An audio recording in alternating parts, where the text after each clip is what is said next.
Have you ever thought of how children lived about 200 years ago?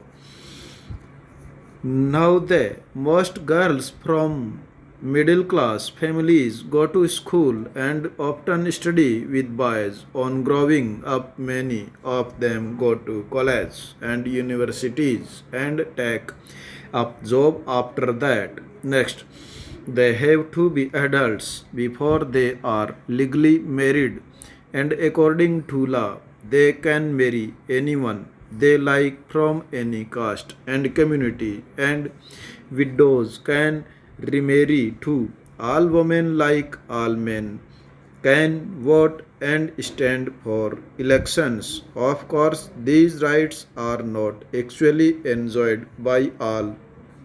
Poor people have little or no access to education, and in many families, women cannot choose their husbands. Next,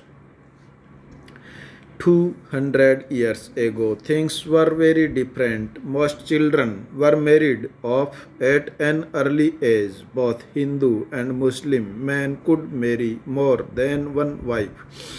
In some parts of the country, widows were praised if they choose death by burning themselves on the funeral pyres of the husbands. Women that died in the manner whether willingly or otherwise were called sati, meaning various women's rights to property were also restricted. Beside, most women had virtually no access to education. In many parts of the country, people believed that if a woman was educated, she would become a widow. Next, from the early 19th century, we find debates and discussions about social customs and practice taking on a new character.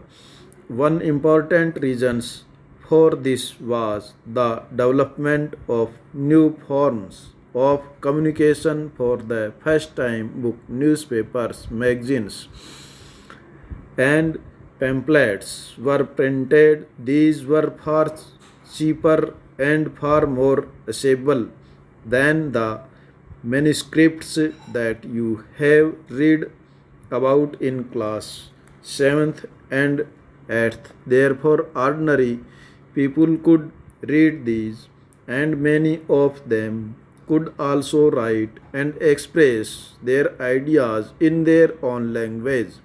All kinds of issues, social, political, economic, and religious, could now be debated and discussed by men and sometimes by women as well. In the new cities, the discussions could reach out to a wider public and could become linked to movements for social change. Next, difference between men and women were not the only one in society. In most regions, people were divided along line of caste.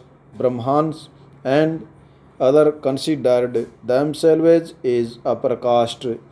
Others, such as traders and often referred to a Vaishya, were placed after them. Then came peasants and artisans, such as weavers and potters, referred to as a Sundars.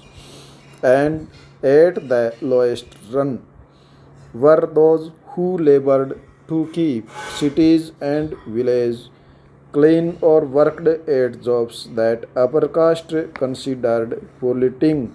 That is, it could lead to the loss of caste status. The upper caste also treated many of these groups and the bottoms of untouchable. There were not allowed to enter temples, draw water from the wells used by the upper caste, or bathe in the ponds where upper caste bathed.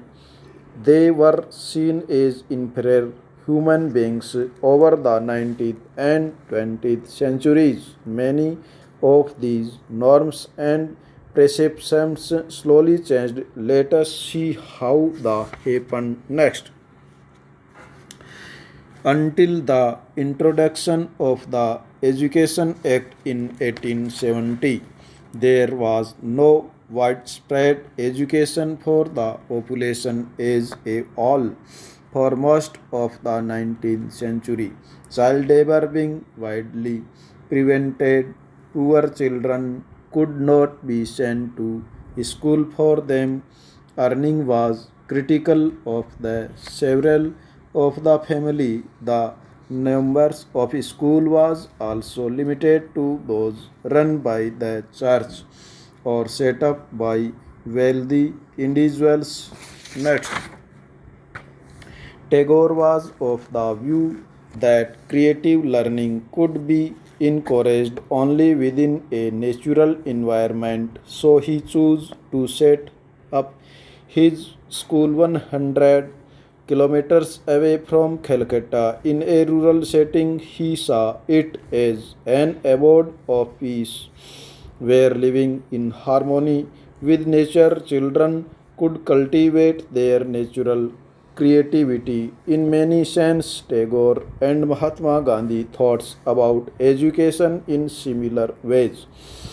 There were, however, differences too. Gandhiji was highly critical of Western civilization and its worship of mechanism and technology. Tagore wanted to combine elements of modern Western civilization with what he saw is the best within Indian traditions. He emphasized the need to teach science and technology along with art, music, and dance. Next, many individuals and thinkers were thus thinking about the way a national educational system could be fashioned.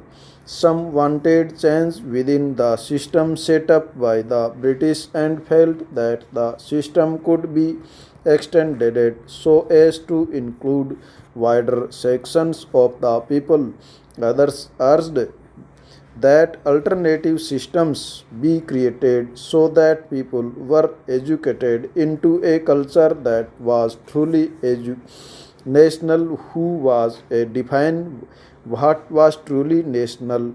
The debate about what this national education ought to be continued till after independence.